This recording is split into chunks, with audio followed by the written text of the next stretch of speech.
আসসালামু আলাইকুম। আজকে কই মাছ ভুনা করব। কই মাছের তেল ঝাল বলা যেতে পারে। মাছগুলি দেখতে খুবই সুন্দর এবং খুব তাজা ছিল।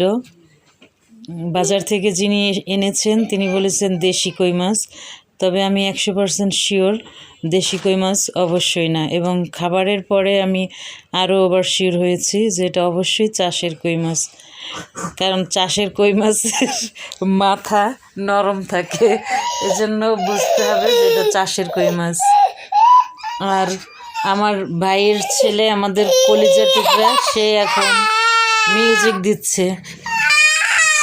সে মোবাইলটা নেয়ার জন্য মিউজিক দিচ্ছে।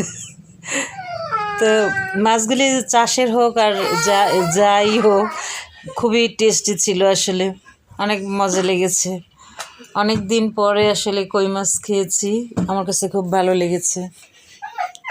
কই মাছ, শিং, মাগুর বা শোলটাকি ধরনের তাজা জিওল মাছ, এগুলি আমার খুবই ফেভারিট। আমি খুব পছন্দ করি এই মাছগুলি খেতে।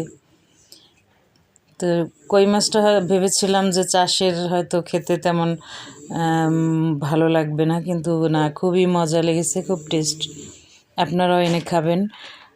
যে ফরমালিনযুক্ত যে মাছ, সে মাছের চেয়ে আমার মনে হয় এই ধরনের মাছগুলি আসলে ভালোই, কারণ এত বড় কই মাছ হয়তো এখন ওভাবে প্রাকৃতিকভাবে বেড়ে ওঠার সুযোগও পায় না। মানুষ যেভাবে মাছের অবয়শ্রমগুলোকে ধ্বংস করছে, তাতে ওদের বৃদ্ধি পাওয়া বা বেড়ে ওঠার সুযোগ খুব কম।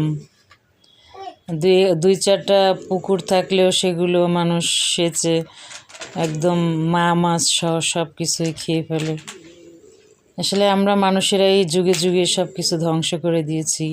প্রকৃতি এখন হুমকির সম্মুখীন শুধু আমাদের আচরণগত কারণেই। যাই হোক, বেশি জ্ঞানের কথা বলে ফেললাম। মাছ রান্না প্রায় শেষ। উঠানোর আগে ধনেপাতা দিয়ে দিয়েছি।